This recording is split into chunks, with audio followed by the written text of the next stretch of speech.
How do you assure voices are at the table and heard, or does it evolve organically just because of goodwill among the parties? No, no,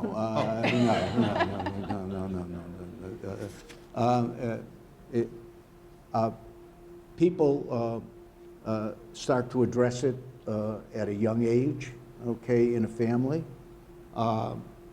They talk about it, how they can transition. You know, if you're really, I always say that, you know, they're your children, okay? You raise them, or you instill the values into those children as to how to conduct themselves. And so at some point in time, you've got to let them go. And you've got to, you're going to respect their decision and how they're going to take care of it. I've said to fathers very simply, I said, what are you worried about control if you have confidence in your children? Do you think that they're going to turn against you? I mean, if you think that they're going to turn against you, then there's a different issue. But if you have really confidence in your children, okay, then you can have the most effective estate plan take place without any difficulty.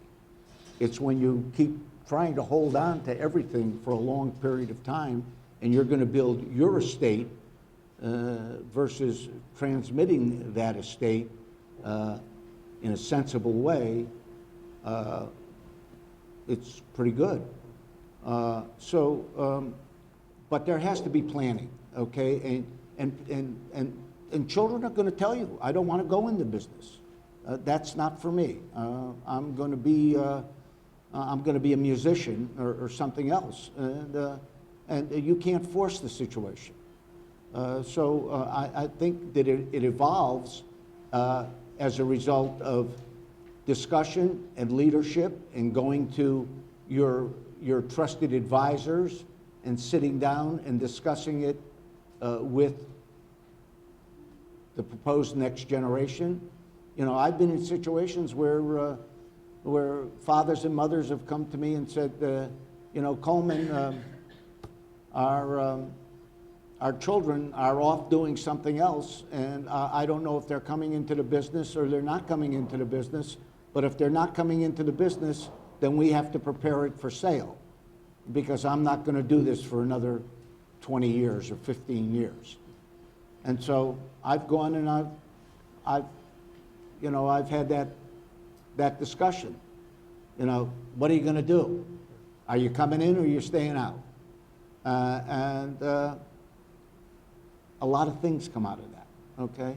But you got to talk. You got to communicate.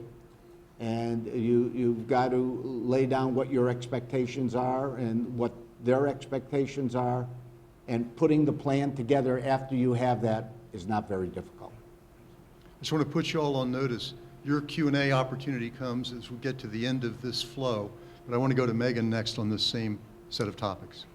Yeah, I mean, there's a couple things that I'll add to this. So we do a lot of planning as well. My father actually kind of runs a family meeting at the end of every single year. So it's usually right around Christmas, because that's when everybody's together. He puts an agenda together. Does he give out the bonuses then?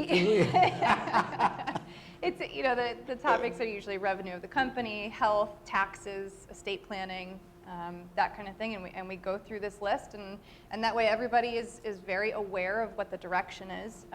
The other thing is that, you know, and I say a lot of what my dad says, because he's my biggest mentor. He's a gem if you guys have not met him.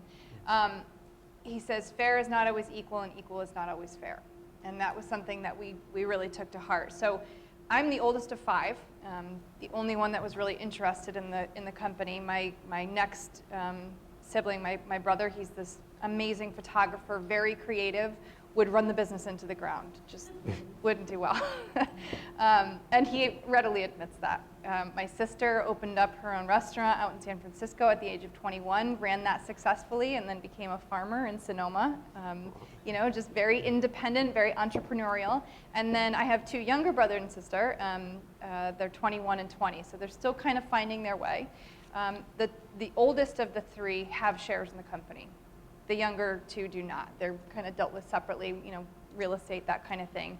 And we were given an equal amount, the oldest three, and then I was allowed to purchase more because of my involvement in the company. So even though I'm the CEO, I'm not the majority shareholder or the majority owner.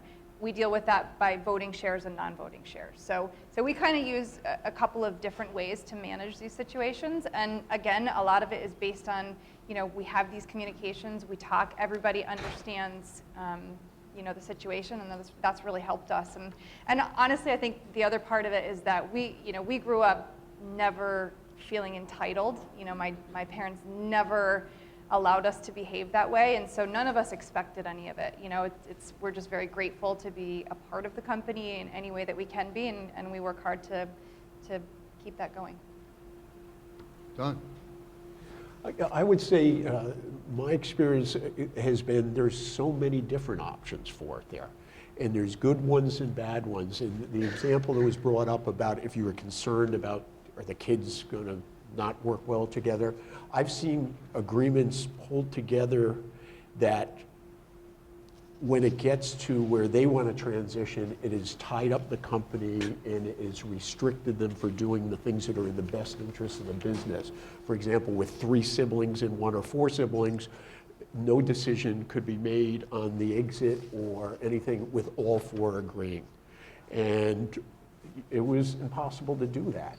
So I think, I don't know what the answer, and there's probably people that, attorneys that have worked well with, and business advisors, family business, but I would look at a lot of options and really think about what the different combinations could be in the future before I'd select anyone.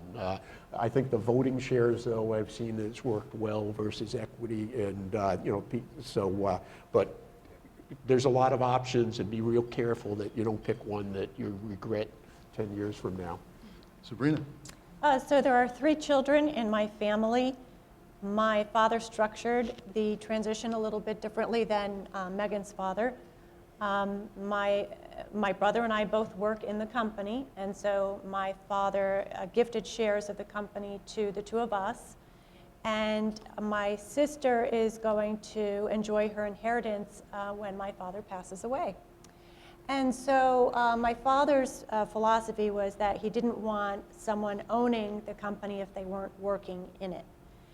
And I know that he did that with all good intent, and he's very concerned about treating the children fairly. My brother and I are very happy with the way things are. My sister, unfortunately, is not. So those families who are considering structuring the transition in that way, I'll caution you that it can be very painful for the child who is not only not working in the business, but not enjoying the profits of the business. You talked a little, particularly in this last segment, about ownership and how you make decisions and so forth. I'm curious about whether there is a role and where you've seen a role for outside of the family advisors, and is it structured, unstructured, formal, informal? Do you reach out to non-family members in any kind of formalized or informal manner for advice and guidance? Yeah, I'll start. I have a lot of mentors. I'm a continuous learner. I kind of thrive on that, and I know that I don't know everything. I'm part of an organization called the Young Presidents Organization, the YPO group. Yeah.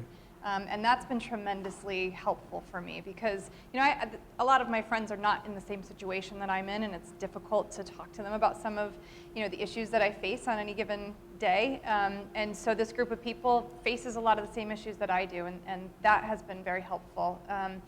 Just kind of connecting with other leaders, other female leaders. And I would say, our executive team, I put together an executive team at the beginning of the year. I kind of reorged the entire company and put together, the people that I really trusted and felt confident that they would be able to help me lead the company. So that's worked well for us. We don't have a formal board, and right now we're comfortable with that. That being said, we are growing at a very fast rate, and I imagine that's something that we'll look into in the next couple of years. But for now, that's been working for us. I too am involved in some organizations, smaller manufacturers organization, Women in Manufacturing, and they also have helped me to get some advice from other family business owners and small business owners. And my brother is involved in a CBIA roundtable, so they've been very helpful. I guess I would add, I think the YPO or whatever, I've actually spoken at those, and I think those are great and very helpful and can be. I think that the one benefit, whether it's informal or formal, of have advisors that work with your business over a period of time and understand it in detail and understand it, whether, you know, it's a formal where there's like, you know, monthly board calls and board meetings, or informal, but they become more intimately involved in the specifics of the business you're in and the issues there. I think that can help, especially as you grow and the company gets bigger. Coleman? I've found that having advisors who evolve with you over a period of time and get to know you and get to know the business and get to know the family and get to know how you operate is critical. A lot of people think it's very sexy to have a board, okay? Well, you know, what you wish for, you might not want, okay? And in addition to that, but there's two things that occur. And there's a difference between an advisory board and a formal legal board.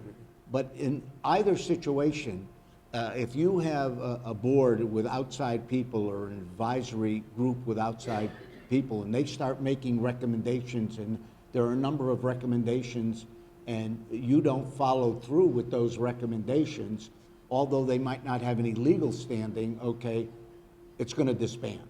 Okay, because they're going to feel that they have absolutely no involvement, and you know, they're getting $500 to come to a meeting or something of that sort, but it's meaningless and it doesn't work. So be very careful and very cautious when it comes to that arena. Final comment. Okay, quick one on that. The point, the company I mentioned before with the siblings that weren't getting along and the father coming back, I helped them put together an advisory board, and it was much more high-powered than they could expect. They left a year and a half later, they disbanded it. And I called up the brother I knew best. I said, why? Were you unhappy? He goes, no, they told us all the right things, but we didn't want to listen to them. And they literally disbanded the board. That's it. Happens. First of all, thank you, everybody. That was really great.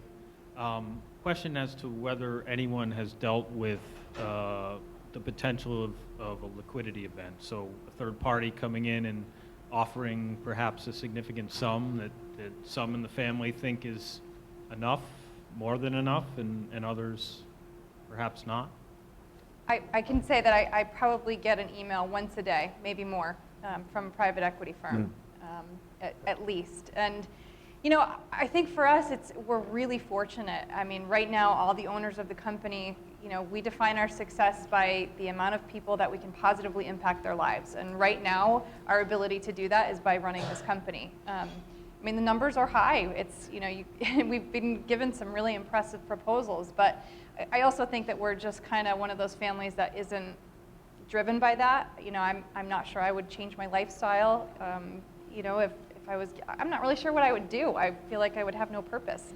Start another business. So, we're really lucky that we're kind of all on the same page. Now, that being said, you know, I'm painting a pretty picture here, but there have certainly been struggles.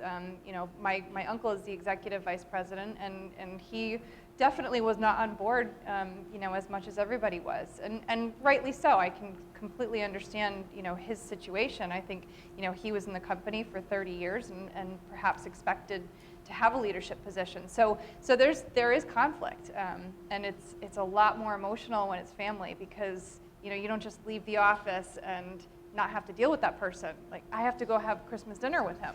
And we just spent Thanksgiving at his house, and we share a family summer home in Cape Cod. We spend a lot of time together.